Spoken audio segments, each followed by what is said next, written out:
Hello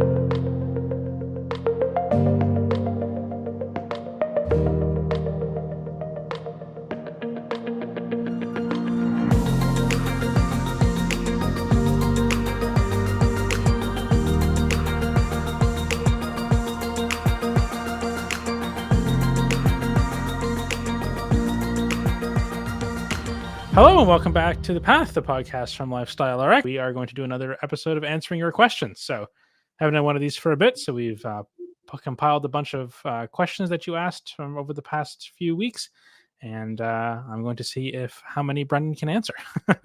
So, without any more delay, let's get into it. All right. So, the first question is, what are the indicators that would show an improved pancreatic beta cell function when using a CGM? All right, so this is a good question, and I see that there are a bunch of questions around beta cells, which kind of excites me. I like the beta cells and try to figure out how to see how they're improving.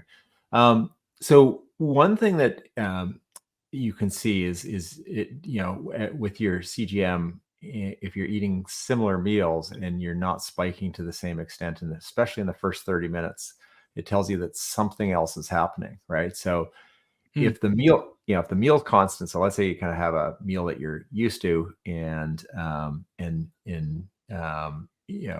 you have it kind of let's say you have something every Wednesday night, and you don't vary it, and you notice that you were spiking from a 7 to a 10, and in right away in the first 30 minutes, and now with the same carbohydrate load, you're spiking less.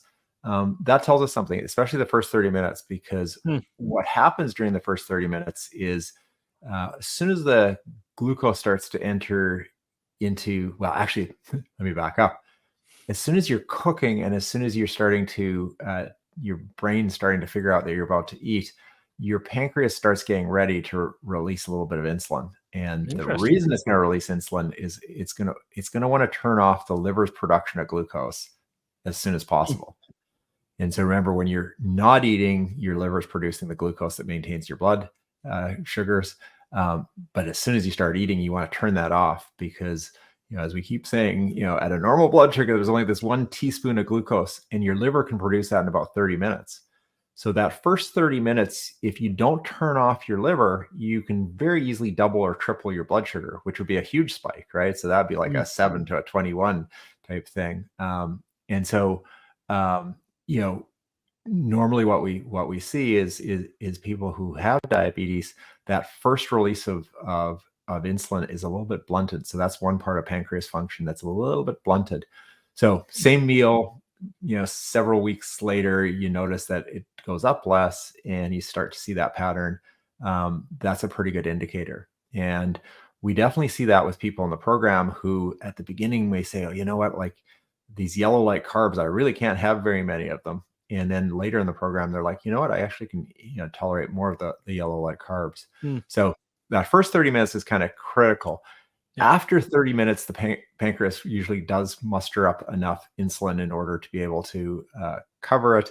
And then it's really dependent on how quickly that glucose can get into the muscle. So it'd be that first initial spike that I'd look at. And then you have to be sure that you're comparing apples to apples. So the meal can't be wildly different. And so, if you have kind of a favorite meal that does give you a little bit of a spike, but it's something that you like and it's good food, you can see how you are. And I would kind of check it a few months apart to really see it, because the pancreas function takes a lot longer to come back than some of the other changes we see. Cool. And there's a couple other questions related to beta cell function, so we might as well do those together. So we know that weight loss and exercise are things that contribute to changes in beta cell function, but is there anything else, or what are the main contributors?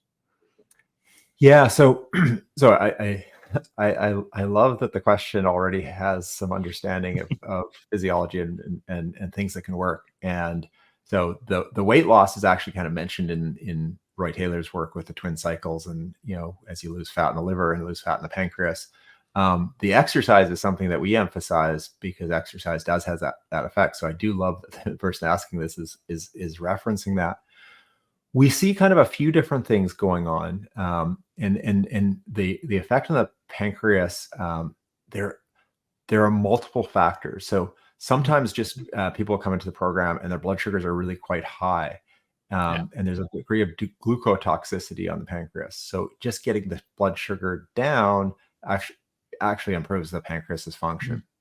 Same with circulating fats. So when there's just a lot of extra energy circulating and there's a lot of these free fatty acids circulating around, that can cause some lipotoxicity in the pancreas, Mm. and so kind of getting rid of that, and that's why the way we've structured our program with the 12-hour or longer fasting really does a great job of kind of getting those two things under control. Inflammation. So inflammation is our body's immune response to usually injury or infection, but chronic inflammation is where the inflammatory system just gets left on. It kind of is cranked up. That inflammation can actually affect the pancreas. And so, again, as you make improvements that get rid of the inflammation, so improve the Mm. diet, get more exercise, get more sleep, reduce stress, all of those things can dampen the inflammation, which also can lead to improvements in terms of pancreatic function. So really, it's there are lots of different mechanisms that pancreases can get harmed, which means there's lots of different things that can actually benefit them on the other side as you're healing and as things are getting back to improving. Cool. And then the last question on beta cells we have here: can beta cell function be restored to non-diabetic levels, or how much can it be improved? Yeah, so this is one where there is more variability than on insulin resistance, because we like to say that the insulin resistance is very predictable and it relates to weight loss, and it's really pulling fat off the liver, and it's predictable. If you can pull the fat off the liver, you will improve that insulin resistance. Pancreas function, for some people, works the same, and Mm. the pancreas function improves exactly the same way. For other people, it doesn't, and if you measure very carefully, if you do laboratory measurements, um, and this is similar to the first question, and you find out that first pass of insulin, if that returns, that's a really good sign that the pancreas can return back to normal health. If Mm. that doesn't return, it generally means that the person's going to struggle a little bit more Yeah. with their pancreas.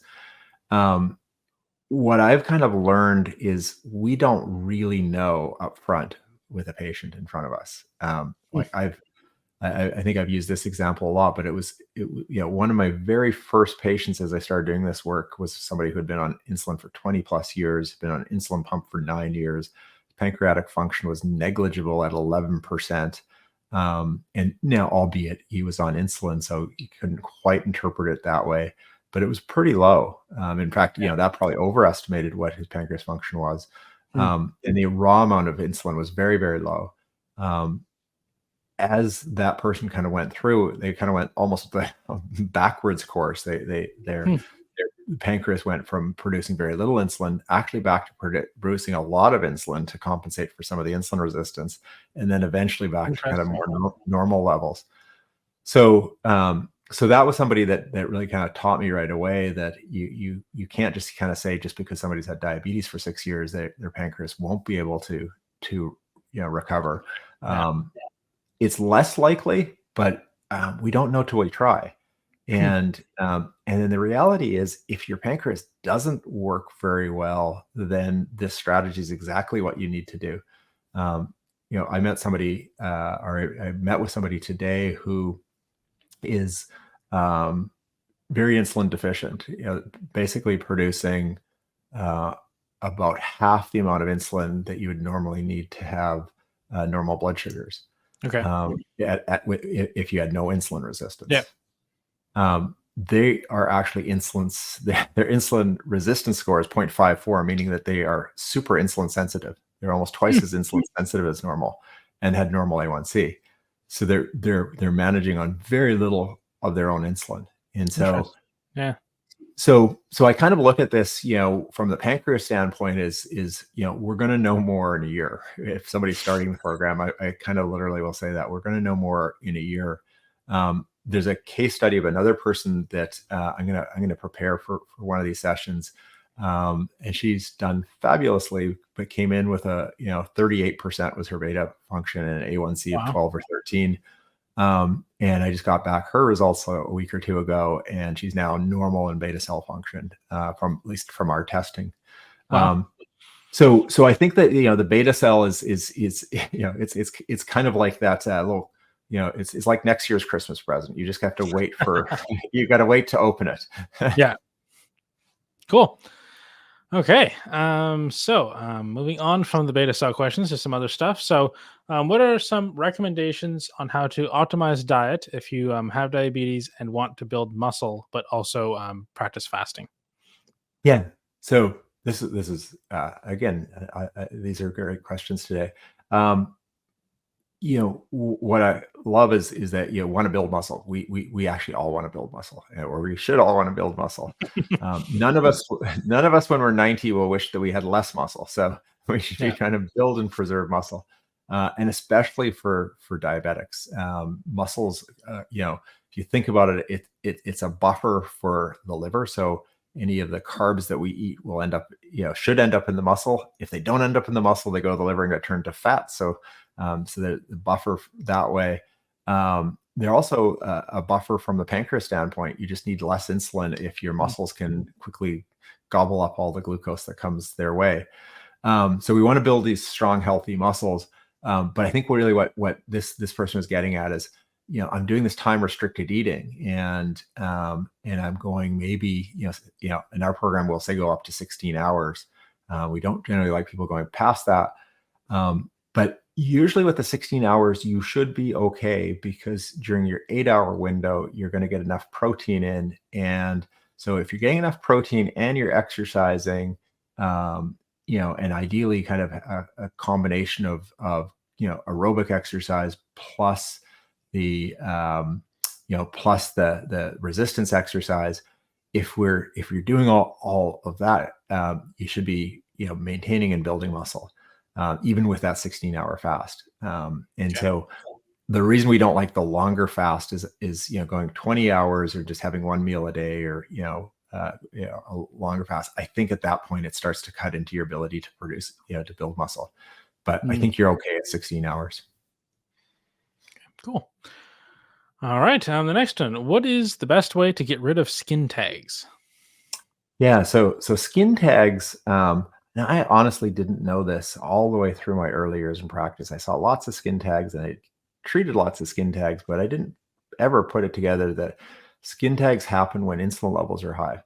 Insulin's a growth hormone, and so insulin makes epithelial cells or endothelial cells, or really epithelial cells, makes your epithelial cells kind of grow. And so you see it on the skin. So you see these little tags that develop. You actually see it in the colon. You get polyps. You see it on your gums. People with high levels of insulin often have gum hyperplasia. Just their gums get kind of bigger and more swollen looking. And so it's often just a marker that there's just a lot of insulin around. Because remember, we say insulin's like miracle grow for fat. Yeah. Well, it's miracle grow for epithelial cells. So the nice part is you do this program and you get that kind of insulin under control. And actually, just telling stories about patients today. I had somebody today whose beta cell function was when they first came in was, I think, like 150%. So kind of 1.5 times normal. They lost their 15%, like right. And so we remeasured the insulin resistance and pancreas function when you hit the weight target. So they're at weight target, we remeasured, and now their insulin levels are back to normal, right? So in this program, we can kind of get those insulin levels back to normal by following this process and getting rid of insulin resistance. The problem, which I think this person's getting at, is, okay, I've done all that, I'm feeling great, but I still have these skin tags. Yeah. So going to your family doctor and asking them to use liquid nitrogen actually works pretty well. You just freeze these things. It's a little bit painful, and then you don't do it right before you're going to go on a holiday and be in your bathing suit, because you're going to have these little scabs there for a few weeks when it heals. But generally speaking, it's not too bad to get rid of them that way. Oh, interesting. I did not know that they were related. That's new info. So that's kind of interesting. Well, I went to med school and didn't know that either, so I don't feel bad. I feel a bit better then. Yeah. Okay. Next question here. So, this person says, I start the Lifestyle RX program soon. They did their initial appointment with the doctor and received their report, and they've done the week 1 lessons, and they're feeling a bit overwhelmed. There's so much red flags on their health assessment, and they're feeling discouraged. What would you say to them? Yeah, so this definitely, you know, I feel for this person, because we don't want to discourage anyone. In fact, the whole point of being here is to actually get encouraged, that there's things you can do. So Hmm. the good news is you're in a program that if you just kind of relax and follow the program, you're going to start to make better choices. You don't have to be perfect. You can't do everything at once. It is a lot of information all at once. So just start by making a few better choices. And you can even simplify it. Just write down 3 things that you know that are better and start focusing on those. If you do that and kind of are consistent with that, you're going to get huge results, right? And so it's really not uncommon for people to feel a little bit overwhelmed when they start. And then our brain starts to work against us, and we start to go, oh, I can't do this. So better, not perfect. These small little increments of better done consistently, you get great results. And then so I really kind of encourage the person to calm themselves that way. What's fun is I did see this in the community, and there were a lot of other comments around it, telling people their own experiences and how they got through and got results. So I do love the community for that, just in terms of people supporting people. The flags on the health assessment. The health assessment is not a report card, right? And it's really hard, because we're all traumatized from getting report cards, and we feel that somehow it's a failing that we have. It's not that at all. It gives us feedback around where things are right now, and it allows us to understand kind of where to focus. And we have a lifestyle medicine program, and so we do lifestyle first. And so our approach is very much, boy, if we can get the nutrition and exercise and sleep and stress resilience, if we can get those things really lined up, most of these things improve, right? And so that's your baseline. That's where you're coming in with these red flags. Let's see what it looks like after the 12 weeks, because you're going to make huge progress. If there are things there that don't seem to be getting better, that's where sometimes medicine comes in. We can approach that, right?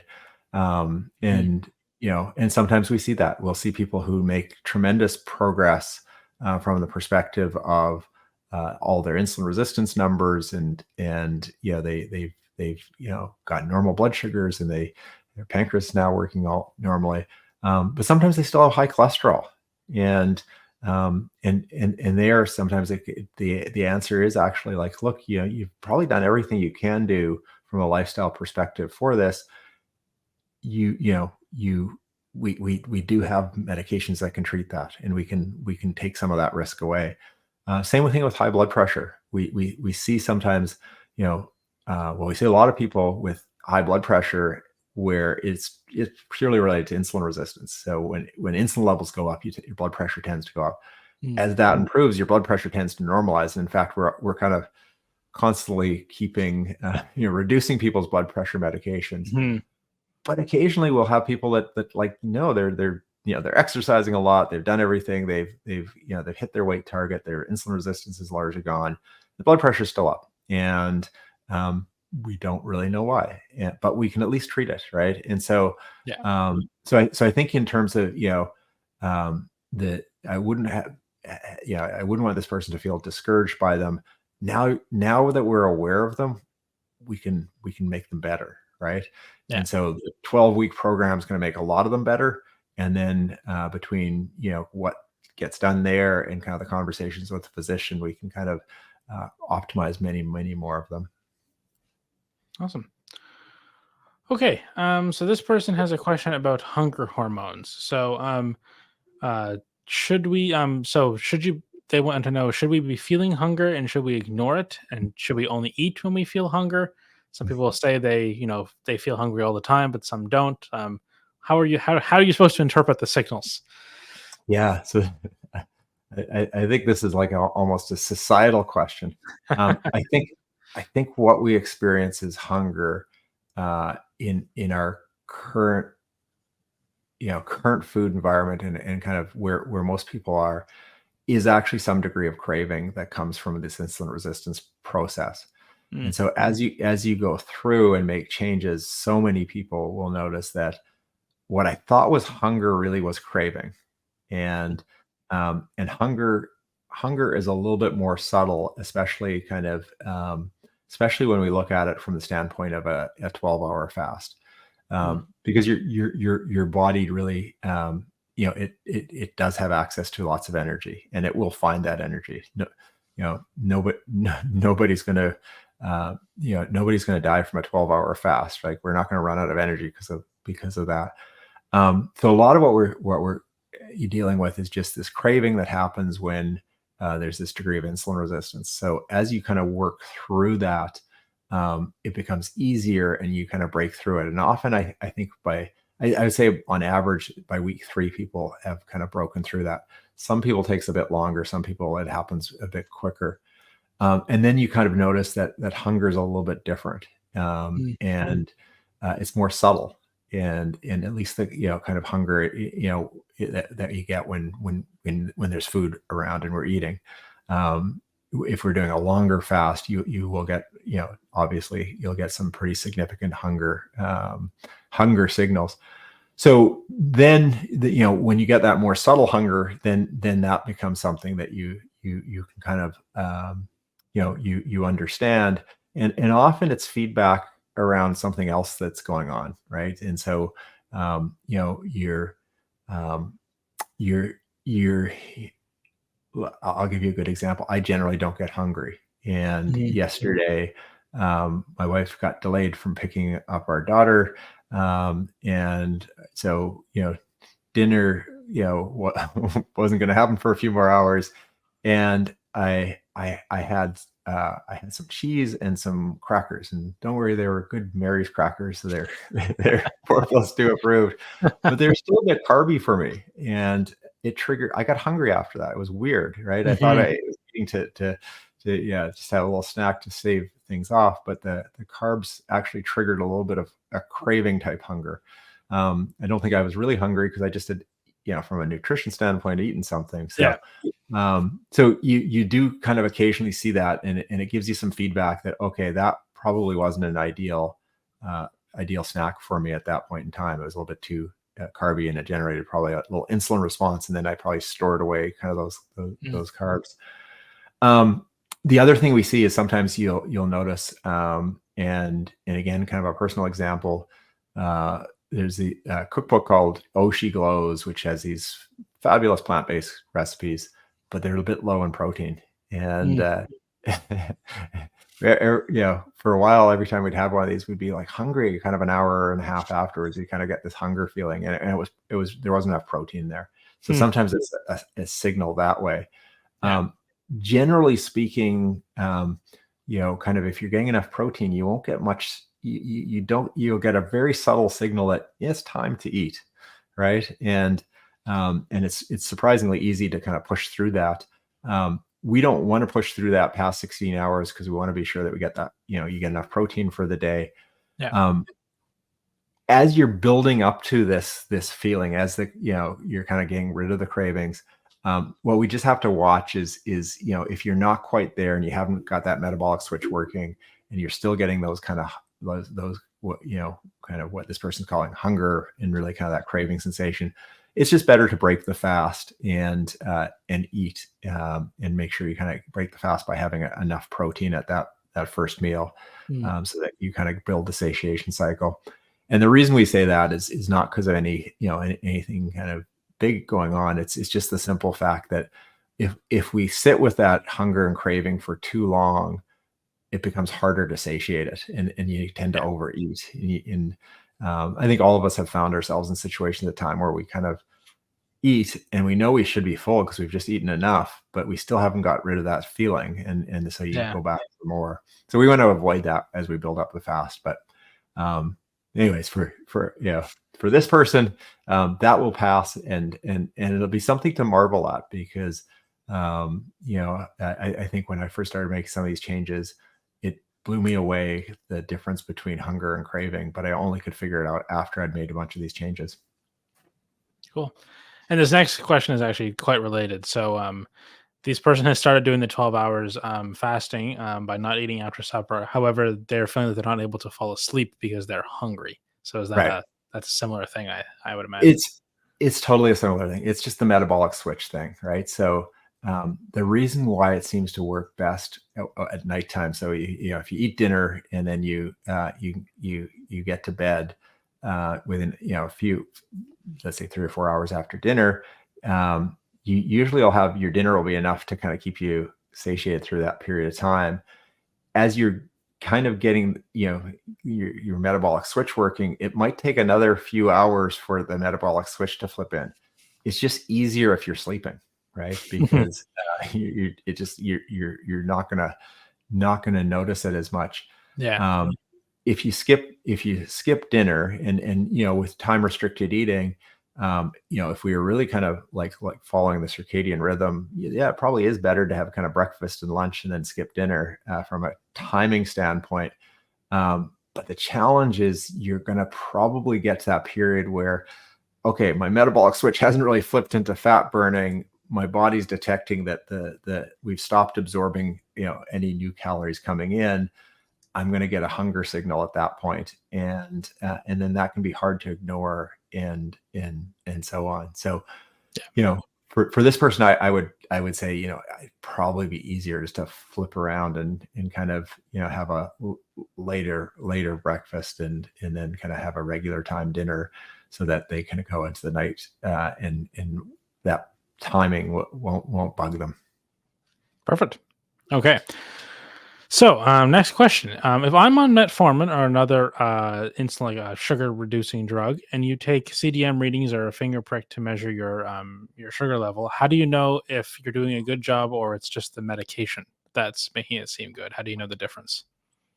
Yeah. So here I'd encourage you kind of just to step back and look at kind of what you're doing, right? So if you're eating a whole food diet and you're not eating those red light carbs, and you're eating lots of healthy fruits and veggies, you're getting enough protein, you're getting enough fiber, you're exercising, you're sleeping well, then you're doing all the right things. And in a way, we don't really care if the drug's helping you a little bit, and we don't really need to differentiate between kind of what's you and what's the drug right now. As we make more progress along the way, we're going to see kind of A1Cs come down into, usually when they come down under 6.5 and kind of get into the 6.2 kind of area. If you're on multiple drugs, I'll usually, just, recommend that you stop the second drug and just stick with the metformin at that point in time. And then as once we're convinced that the insulin resistance is gone, we'll stop the metformin. So in a way, we're really not too worried about kind of how much is the drug, how much is what you're doing. You Mhm. can evaluate what you're doing by just looking at it, right? Yeah.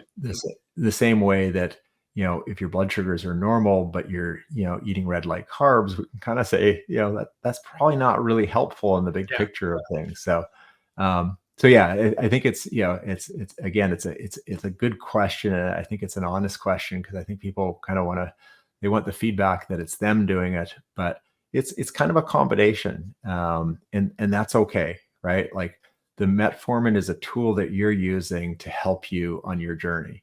It doesn't mean you're going to keep using the tool all the way, but it's a tool you're using. Yeah. We all happen to believe that the other tools, like what you do, your nutritional choices and your exercise and how you manage sleep and stress, are actually more important than these other tools that we use. And so it's a bit of a journey, and at some point you'll put down the tools. Okay. Perfect. Okay, so if you stop taking Ozempic, should you taper off of it or can you just stop? Yeah. So I think you should taper off of it, and the reason being is so Ozempic or semaglutide, as we kind of talked about in the last two episodes, and we did the webinar with it.